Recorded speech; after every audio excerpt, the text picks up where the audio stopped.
Welcome back to Les Schwab Tire Center's Outdoor GPS. It's time for Owin's Field Report, sponsored by Les Schwab Tire Centers. Welcome back, everyone. Thank you very much for joining us this morning. Here in a little bit, we're going to talk with a representative from ODFW talking specifically about chronic wasting disease that may be making its way into Oregon. Google it. I don't know why I keep saying that, but learn a little bit and we'll find out more in just a little bit. Okay, reports for yesterday. At least for myself, it was get a trailer, get everything loaded up in it, and then figure out all the stuff that I did wrong. But you'd think after 30 some odd years heading out to the woods that you would just have like just boom, boom, boom, you're good to go, move on. No, it just seems like maybe it's I'm getting old. I don't know. But that's all I did yesterday. But we're continually getting reports from the Columbia primarily, but certainly some reports coming from up and down the coast. And I guess the best way that I could put it, the North Coast region. Because if I get too specific, well, you know what? I'm heading east. You ain't going to find me. But some of those North Coast areas, pretty interesting. I got one photo yesterday from a buddy. You know what? I should have sent it to Ryan. I apologize. Of silvers jumping all over the place right next to my buddy's boat in a particular tidewater area. And he means hundreds, but they weren't biting. And that's how silvers can be. One quick tip that I would give you, and this is for anyone that's targeting silvers in any area. I don't care if you're casting from the bank, if you're trolling somewhere, it doesn't matter, right? If you got silvers jumping all over the place and they simply will not bite, it doesn't matter if you use a spinner or a Brad's Wiggler or an original wiggle word or whatever. Peg an 8mm, I've said this for years, peg an 8mm bead 6 inches above it, an orange bead with just a toothpick if you have to, and I promise you, well, hold on. I swear it'll help get bites when those fish are not wanting to grab your gear, okay? It's just one of those things I was taught 100 years ago by somebody much better at it than me. It's just a good little trick. Try it. It will sometimes make the difference between getting bit or not. But overall, good fishing. Columbia, still very good. The conditions are good. Numbers are way down of what's going over Bonneville, but that's not because the fish aren't actually below Bonneville. Now, they're getting scooped up by the kill nets very, very quickly. Some of the numbers are ridiculous that I've seen in the last handful of days since they've been allowed back on the river. But it is what it is. Those fish are still there. You just got to be out there targeting them, right? The fishing's been decent even though these numbers are coming down. Water temperature is coming down. It's that time of year where those fish do start to get a little bit more bitey out there, and you can run across them. They are there, but you can see they are steadily going. You can really see it right when those big old boats got back out there. All right? Yeah. It's fun. It is, again, it is what it is. But at 4,800 that went over yesterday, silver counts are also dropping quickly at 1,500, although very much normal. We're not going to pull up the 10-year right now, but these 10-year numbers are very much normal, nothing to get too crazed about, and I still love seeing that 107,000. And I'm going to say it again. If you do encounter any summer steelhead traveling the Columbia River right now, please, please, please leave it in the water. Just leave it alone. Pop your hooks out as nicely as possible, unless it's a hatchery fish, of course. That's what they're there for. But if not, just let those things go. They're doing good, right? Last few years has been a struggle at best. So hopefully that'll all come back around. All right, quick giveaway that we try to get in there when I don't forget. Send an email to Jason over at Procure.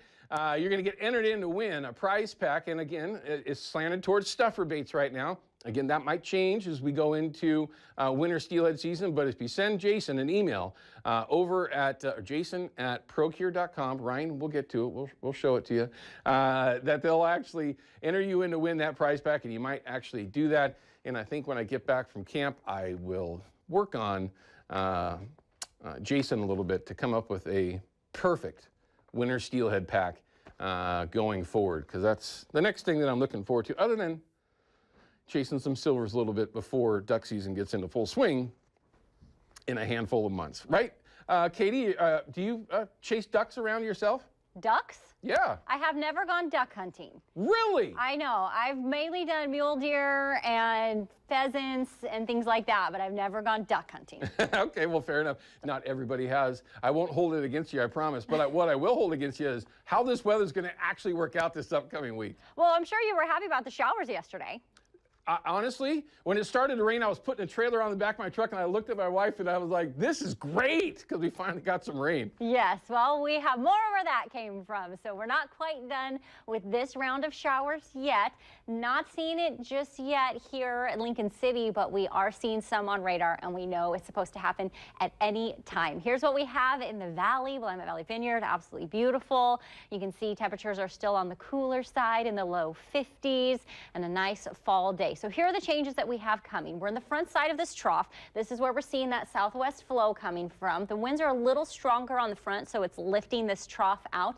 And then we get into a more neutral pattern here for a couple of days. But this is what's changing for us. Yesterday, this next trough looked like it was going to drop down to our west. Now it's dropping down to our east. So that means that that ridge that I was talking about with Owen yesterday, that looks like it's coming in this weekend and then into the start of next week, which would mean the showers that we're seeing this week could go through till about maybe Thursday, Friday morning. That's what we're seeing here. And then we should be drier and just slightly warmer. But as we always say, anything more than 48 hours out, we expect it to change. So these showers will be with us. We should see some additional accumulation. I think it'll be great. Here's what we could see by the time we get to tomorrow night, about 3/10 of an inch in the Portland area. And then by the time we get to those early hours of Wednesday morning, maybe close to 3/4 of an inch. Now we would need to get to 1.5 inches to make it for the month, which does not look like we could, but we're keeping an eye on it because things are always changing. Temperatures will stay in the low 60s all the way through next weekend. We're paying attention to possible 70s starting the next week. I'll take it, right? I mean, if we're going to get a little bit of rain like this before the month ends, I'll take it. Katie, thank you. We appreciate the info. Man, you guys are flying fast on me back there. You must be just hitting buttons like crazy back there, Ryan. I don't know what's going on. All right, I'm giving them a hard time, everyone. I can do that. It's my show. All right, we're going to cut to a quick break. When we come back, we're going to have Derek Bowman here in the studio from ODFW. We're going to talk about a topic that a lot of you might not even be aware of. Okay, as Oregonians, we have been not immune to this disease that's been part of our heritage as deer and elk hunters throughout the country, but it's right on our doorstep. We need this information to get out there, how, as a user group, we can help our deer and elk herds and moose get through this somehow. Stick with us. We're going to have some info that should hopefully enlighten you on a very real issue. We'll be right back. Outdoor GPS is brought to you by P-Line, because we fish, by CCA Oregon, fish-focused, member-driven, and by Hawken Fishing, perfection in fishing gear.